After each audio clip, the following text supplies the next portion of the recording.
Hello everyone, and welcome to the 20th and final episode in a series where we've created a design system in Figma called FDS. In this episode, we're going to do one of my favorite components, the alert.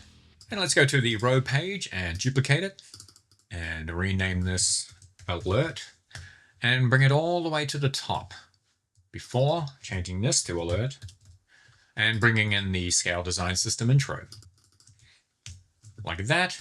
And I'll read this last one out. Inline messages that surface important information, warnings, errors, or success states right where the user needs them. Definitely, right? So let's delete that. Hit F on our keyboard, draw out a frame, rename it to alert. Make sure it's 370, although auto allow is probably going to reset that any moment. Then with it selected, we're going to change its background to background info subtle because we're doing the info as the first variant. Right, with that selected, let's change the border radius to 8.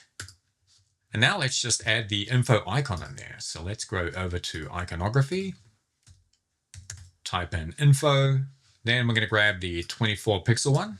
Let's just place it anywhere for now. Let's go back to our layers. Okay, it's in there. Let's add auto layout now. Let's do horizontal with a gap of 12, which is space M. The side padding is going to be 16, and so is the top and bottom padding. Yeah, see what I mean? Just resets it. So let's change this back to 370. Then I'm going to hit T on my keyboard and write in heading. Then I'm going to change its style to web heading XS and its color to content primary. Let's change its width to fill. And then we're going to group that, change its name to content, give the content vertical auto layout, change this to the variable, space S, which is 8, and then align top left the auto layout. Because we're going to add some text. Let's duplicate this, rename this to text, and then change its style to web text L. Then change its color to content secondary. Now we're going to group this again, call this text, change the spacing between them to 4. And then I'm just going to select the text and copy it. I'm going to go back to the content layer, paste it in there, and then change it to a link. And to make sure it stands out, let's change its weight to semi-bold and then change its text color to link. Okay, now we want this to be set to hug contents. And then we want to group this, call this actions, give it horizontal auto layout. We're just going to reset that to 0 and make sure this is at top left. Then we're going to duplicate it and then go back and give it a 12 pixel gap. All right, we have to move this up to the top left. So let's just select the alert and do that here, top left. And now we've got the heading aligning with the baseline of the icon, which is good. Let's now convert it into a component and then add the properties that are going to tell it what to do whenever you place it into a design. So let's select heading, come up here,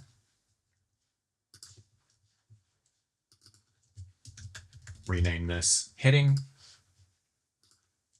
select text, do the same here. Okay, this is going to be link 1.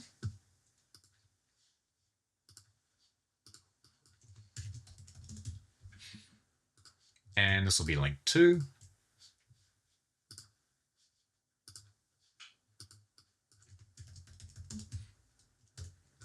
Then we want to be able to hide the actions altogether or just this link. So this one's left. So let's do this one first.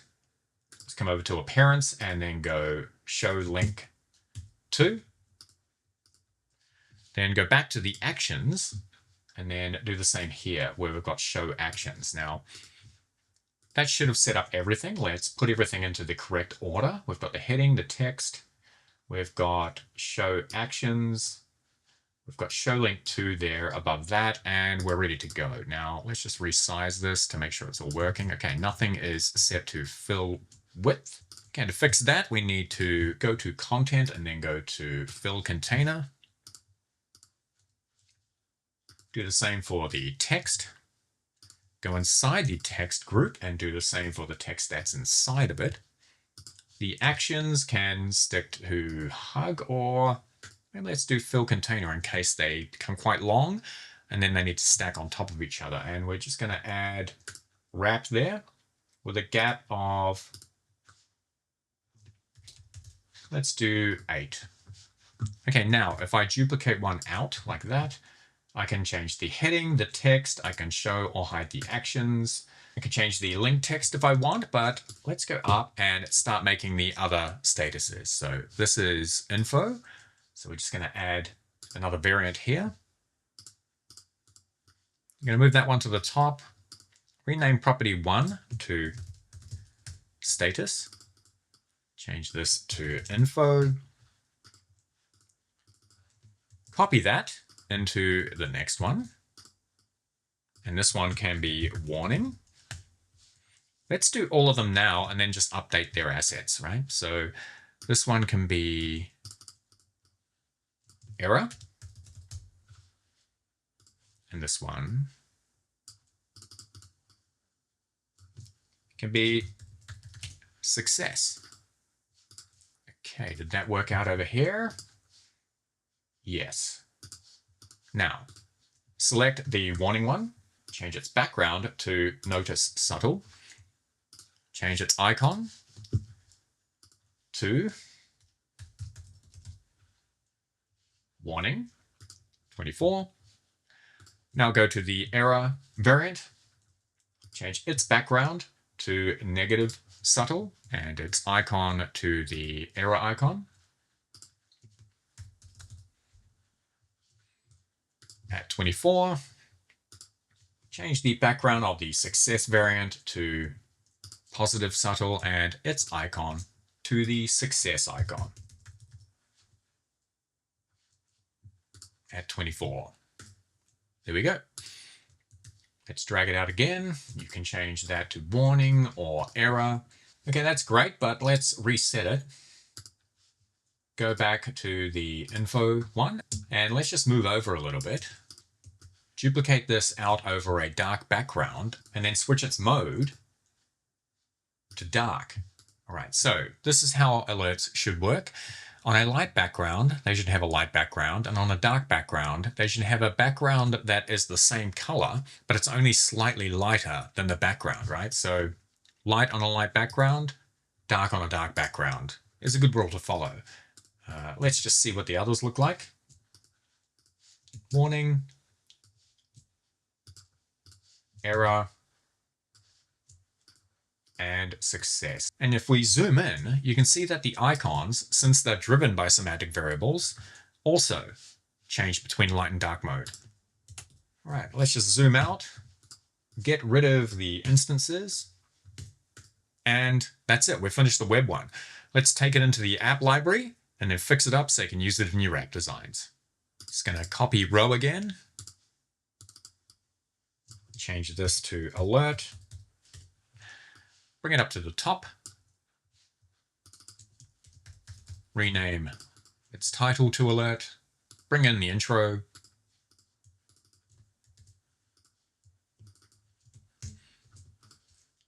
delete the row component, and then go and grab the alert. Let's just copy and paste it into here. Make sure it's placed in the right place.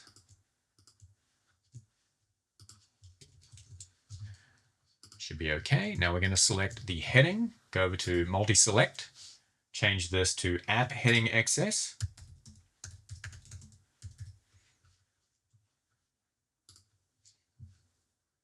Which at the end of the series shows that we have an incorrect value in the foundation library. Let's go over there and fix that from 14 to 16, publish it, and then come back. In the foundations library, I'm going to go to the variables. I'm going to stretch this out. Go to type web app, come down to heading XS. Change size to L in both of these. And then come down to 2XS and change this to M in both of those. Okay, that should have fixed it. Now let's publish it. Update size of headings in the app library. Let's spell the properly and then go. And back in the app library, it's going to go to libraries and select update, which is turn the heading back to the size we want. Now let's select the text, multi-select everything and go app text L.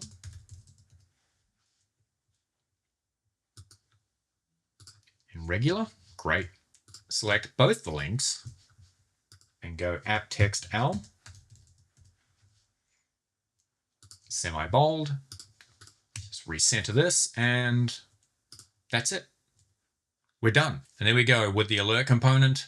We've come to the end of this series, which started in January 2024. What is it now? March 2026. I have loved doing this for you guys. Now, what kind of videos I'm going to do next, you can probably tell by looking at my channel. Yeah, but it's been fun. I hope you've enjoyed this series, and as always, I hope you're looking after yourselves and each other, and I'll see you in the next one, whatever that is. All right, bye.